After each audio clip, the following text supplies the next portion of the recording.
ఈ Vishrant Christian brother గురించి ఆయన మీ ప్రసంగాలను సపోర్ట్ చేస్తూ ఆయన కొన్ని బోధలు చేస్తున్నారట. ఈయన ఓఫీర్తో ఏకీభవిస్తూ బైబిల్ సిద్ధాంతాలను వక్రీకరిస్తున్నాడు. అతడు విశ్రాంతి తీసుకుంటే మంచిది. ఓం పీర్ వాళ్ళే మిట్రిబులేషన్ బోధ చేసే వీరిని క్రైస్తవులు పూర్తిగా పారద్రోలితే మంచిదట. అది వాళ్ళు అనుకోవచ్చు, వాళ్ళు అనుకుంటే జరుగుతుంది. ఇప్పుడు నోరుంది కనుక ఎవరు ఇష్టం వచ్చాడు వాళ్ళు మాట్లాడతారు. ముందు నేను చెప్పినట్టుగా మధ్యప్రాచ్యంలో యుద్ధాలు స్టార్ట్ అయిపోయినాయి. తర్వాత ప్రపంచ ఏక ప్రభుత్వం వస్తుంది. తర్వాత యేసు ప్రభు వస్తాడు.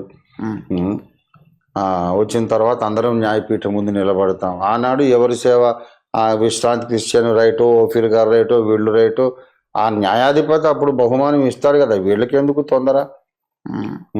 వాళ్ళనేమో ₹1 అడిగాడా విశ్రాంతి క్రిస్టియన్? ఆయనకు తెలిసిన సువార్త ఏదో చెప్పుకుంటున్నాడు, ఆయన ద్వారా రక్షణ పొందేవాడు పొందుతున్నారు. ఇప్పుడు విశ్రాంతి క్రిస్టియన్ గారికి వీళ్ళు ఇచ్చే సర్టిఫికేట్ అవసరమా? లేకుంటే ఓఫీర్ గారికి అవసరమా? నా సేవ ఫలాలే నాకు దేవుడిచ్చిన సర్టిఫికేటు, నేను కట్టిన సంఘాలే నాకు దేవుడిచ్చిన సర్టిఫికేటు. వాళ్ళ మెప్పు, వాళ్ళ సర్టిఫికేట్ మనకెందుకు? సరే, వాళ్ళకి ఎట్లా తోస్తే అట్లా సేవ చేసుకొనియండి. ఎవరికి ఎలా మంచిదని తోస్తే, ఎలా ఉత్తమమైందని ఎవరికి ఎలాగా వాళ్ళ మనసుకు తోస్తే అలా వాళ్ళు సేవ చేసుకొనియండి. అందరి సేవను అగ్నితో కాల్చి పరీక్షించడానికి ప్రభు వస్తున్నాడు కదా, అప్పుడు చూసుకుందాము. మాకు బైబిల్ ఇలాగ అర్థమైంది, ఈ రకంగా సువార్త చెబితే అన్యులు మారుతారు అని మేము అన్యుల మీద ప్రేమతో మేము సువార్త చెబుతున్నాము. ఈ సువార్త పద్ధతి రైట్ కాదు అని కొందరు అంటున్నారు. నా పద్ధతి రైట్ కాదనడానికి నువ్వెవడివి? నువ్వు న్యాయాధిపతివా? నువ్వు దేవుడివా?